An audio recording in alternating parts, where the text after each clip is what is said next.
I'm not the reviewer YouTube deserves, but I'm the one it needs. Hey guys, the reviewer here, and today is the first video of a long line of movie reviews, if you haven't guessed by the title card. My take on the Dark Knight speech, or speech, line. But contrary to me sounding like Batman, I'm actually going to start with the other universe, the Marvel Cinematic Universe. Because on the day of this recording, and hopefully the day of the upload, it's the 17th of April, which means Infinity War is something like 10 days away. I'm super excited for it. I cannot wait for 10 years of near cinematic brilliance come to a climax. So what I'm going to be doing is I'm going to be covering a little bit of background about the heroes themselves. I'm going to cover all the main cast, see if they were a right fit. And just explain the plot of the story, draw up comparisons between the original story and the tweaks and the changes they made to bring it into the 21st century. And then I'm going to draw conclusions. So, yeah, sit back, relax, and enjoy the reviewer's review of Iron Man. So, a little bit about Iron Man to start with. He was created in 1963, in March 1963 actually, in the comic book series Tales of Suspense, issue number 39. Now, as we all know, or those that have seen the film, Tony Stark is a genius, billionaire, playboy, philanthropist. And the films tell pretty much the exact same story, obviously. The language is a bit different from the comics because it was nearly 60 years ago. No, it wasn't. Yes, it was. No. Don't be silly. Yes, it was nearly 60 years ago. Holy fuck. Anyway. So, Iron Man is... He's basically Marvel's version of Batman. Sadly, he has no parents. They died. And he basically... He saw something about the world he didn't like. Decided to take matters into his own hands because he had the money to do it. And became Iron Man. Sorry if I sound really stuffy. I've got as I said, it's April, so I've got hay fever / a spring cold, and it's not nice.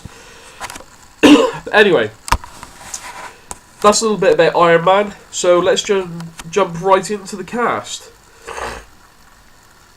Excuse me. So we're going to start with obviously the title character, Robert Downey Jr. playing Tony Stark.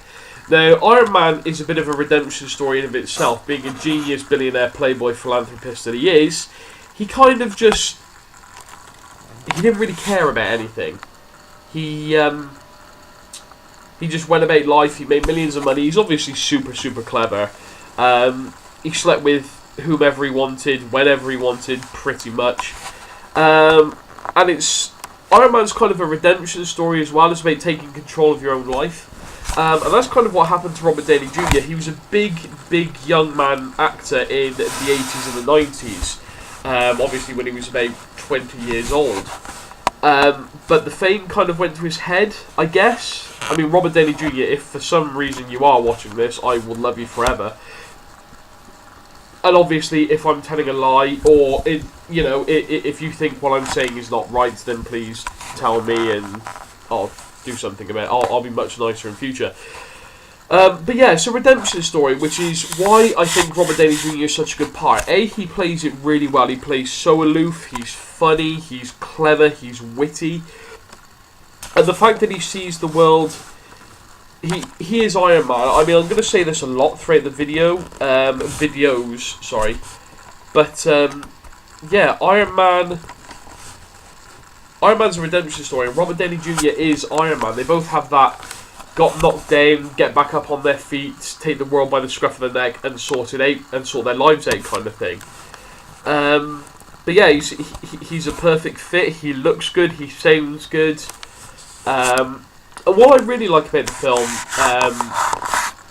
is how they show like the upgrading of the armour throughout the film. Obviously, the majority of it you see him in his red and gold, which is traditional, but they take a look at the original suits and they kind of show it in an upgradey kind of way. It's really cool. Anyway, that's Robert Downey Jr. Hero, legend. He is Iron Man. Next up, Jon Favreau.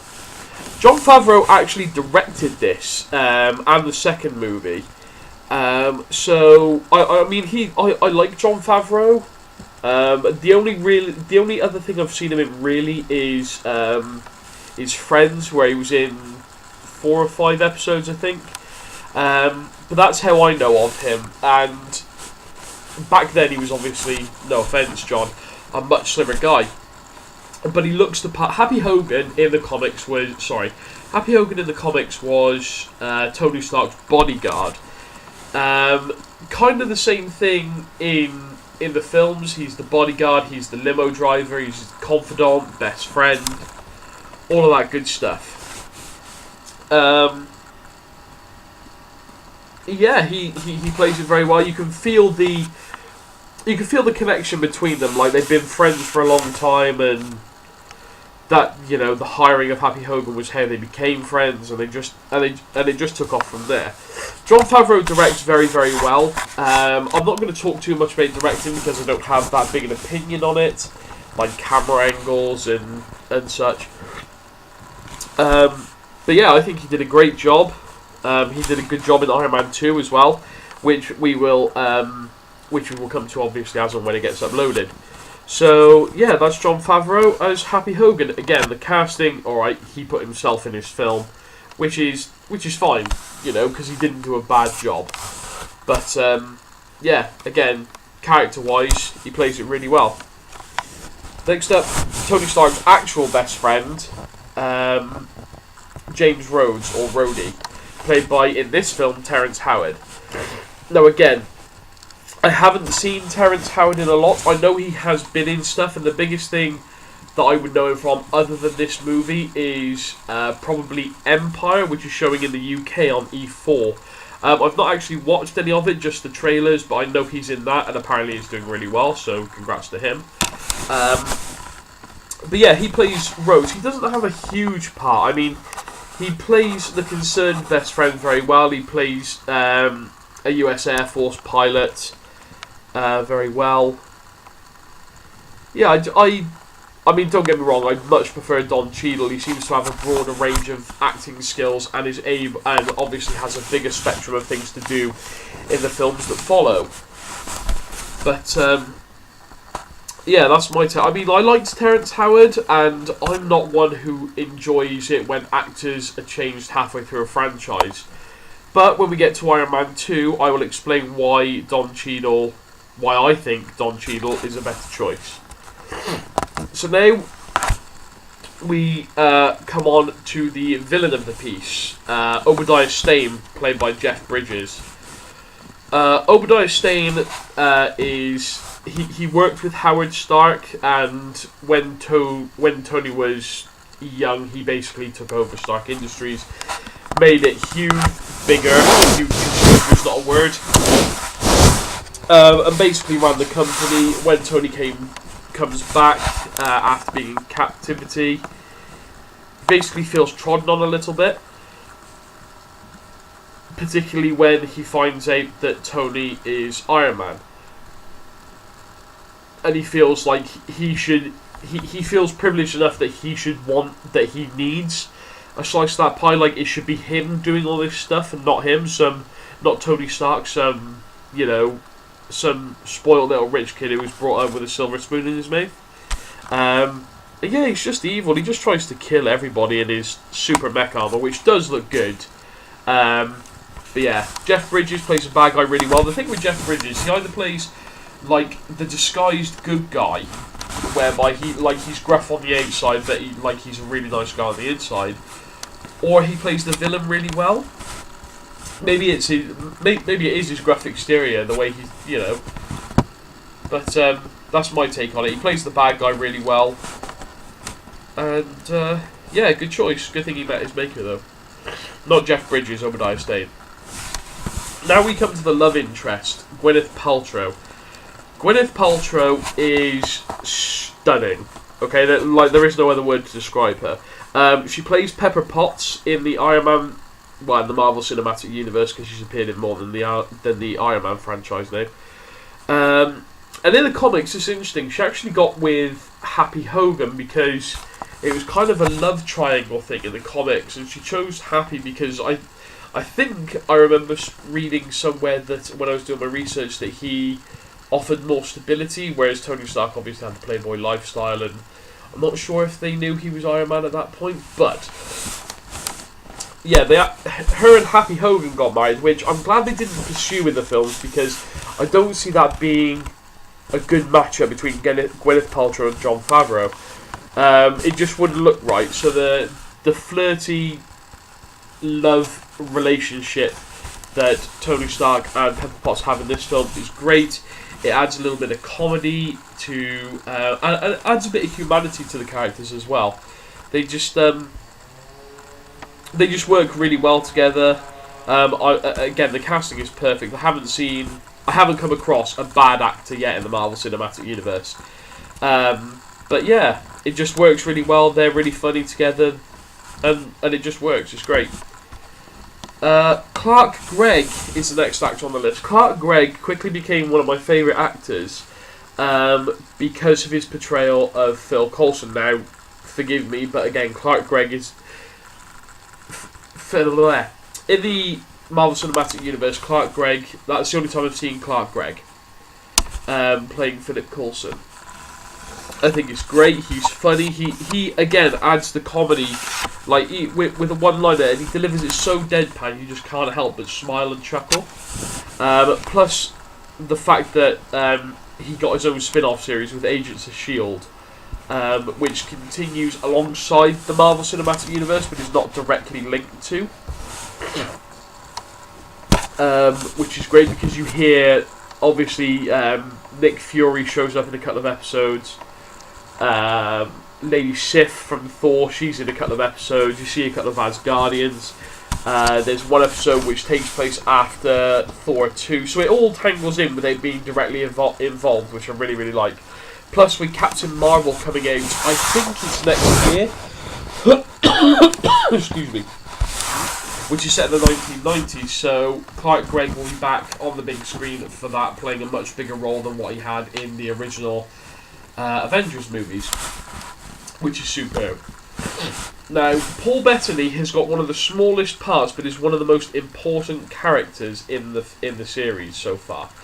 In Iron Man, sorry. He plays Jarvis, which is Tony Stark's electronic butler.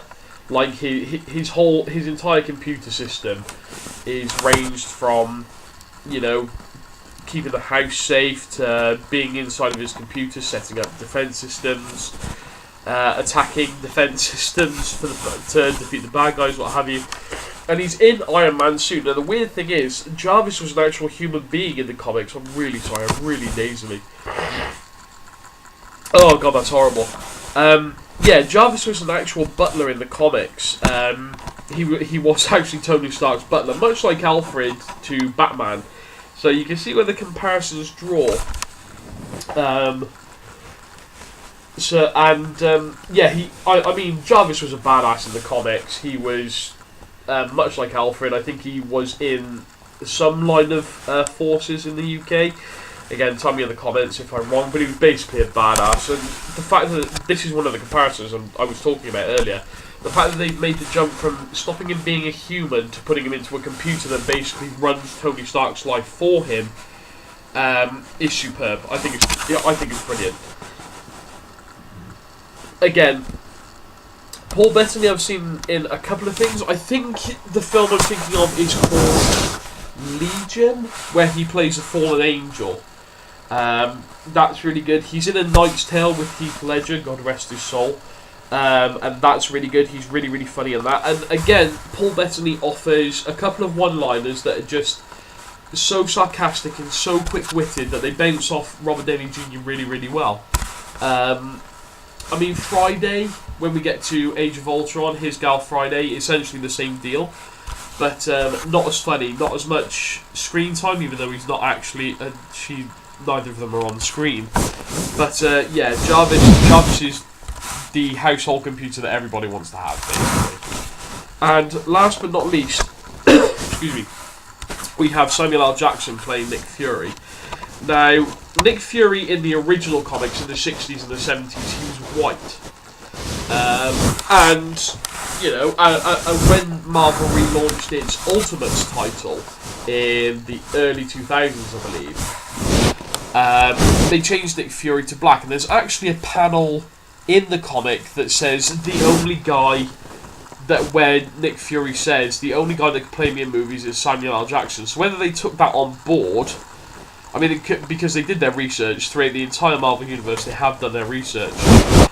So whether that's why they chose Samuel L. Jackson. But anyway, he plays the rough exterior, nice inside guy really well. I mean, he's the director of S.H.I.E.L.D., so he's like the top of the top. And he obviously has his 2A higher power, but it's ultimately him that makes the decisions within S.H.I.E.L.D. that says we should go there, we should do this, and it's his idea to launch the Avengers Initiative, which we will come more to when we get to Avengers Assemble, which is the first Avengers movie. But with all the cast covered, let's move on to the actual plot. Now, in the comics, Tony Stark was captured by... I can't remember... Was he captured by... It was during the Vietnam War, so I think he was captured by some Asians who basically captured him, put him in a cave and said, you will build us rockets. Now, essentially, it's the same deal in Iron Man, except it's Middle Easterns, not Asians, that capture him. And they basically force him to build the rocket, or they try and force him to build the rocket, but he secretly builds the Iron Man armour, the original Iron Man armour, which is that big, grey, clunky fucker, to sort it all out. To basically take them out and get home, where he's eventually rescued by James Rhodes. As we said, the story pretty much follows the origin story. The story of the film follows the origin story of Iron Man quite well. Again, with that exception that I just brought up, it's not the Asians, it's the Middle Easterns that have captured him. And obviously the story is a little bit tweaked, so there's not that connection with Pepper Potts in the comics because I don't think she'd been written in. Jarvis is a computer, not a human. And the thing I really like is what I was talking about. I spoke about it a little bit earlier. Was that? Oops, screen's got dark. There we go. Was that you see the suit designs in play, but you don't really see him wear them. So you've obviously got the big metal clunky one. By the way, if you haven't seen these films, A, spoilers, and B, where have you been for the last 10 years? So yeah, he wears the big clunky metal suit. It's basically, it's huge. It adds about 2 foot to his height, and Robert Downey Jr. is quite tall anyway. It's clunky. He's got all the guns and the flamethrowers and the armor and stuff. And then when you see him actually fly the first slimline suit, then the one that's fitted, it's actually silver, which is what happened in the comics. He went silver, then he changed it to gold, which you don't see him wear in the comics. However, there is one in the film side. However, there is one scene where Jarvis is configuring a new suit for him, and he's painted it completely gold. And then Tony Stark said, I think the line is, throw some hot rod red in there. And that's what makes it look like the more traditional suit, which I thought was really, really cool. Because it shows you the evolution of the suits without him actually needing to wear them and show their strengths and weaknesses and all of that stuff. Oh, dearie me. Well, that's pretty much it. I mean, for me, it's the perfect way to start what is, as I said, 10 years of near cinematic brilliance. Before we finish, I do just want to give a quick shout out to my friend, the mighty Mr. Morsky. He's a fellow cosplayer that I met 4 years ago. Just over 4 years ago at my first Comic-Con, actually. We became friends. I've done a bit of acting for him. I'm going to be doing a bit of acting for him again. But follow him on Instagram. It's Mighty Mr. Morsky. That's Morsky, Moresky. posts a load of cool cosplay photos. He at the moment is actually doing worded reviews of the Marvel Universe, so I thought hopefully he doesn't think I'm stealing his idea too much, but I thought I'd give it a go in more of a visual audio setting. So yeah, it's basically because of him that I'm doing this, that he's given me the idea. So thank you very much, Mr. Morsky. And yeah, so marks for this movie, mark 8 out of 10. And if you're a true Iron Man fan, you'll get that reference. Next up, The Incredible Hulk. Cheers, guys. Bye.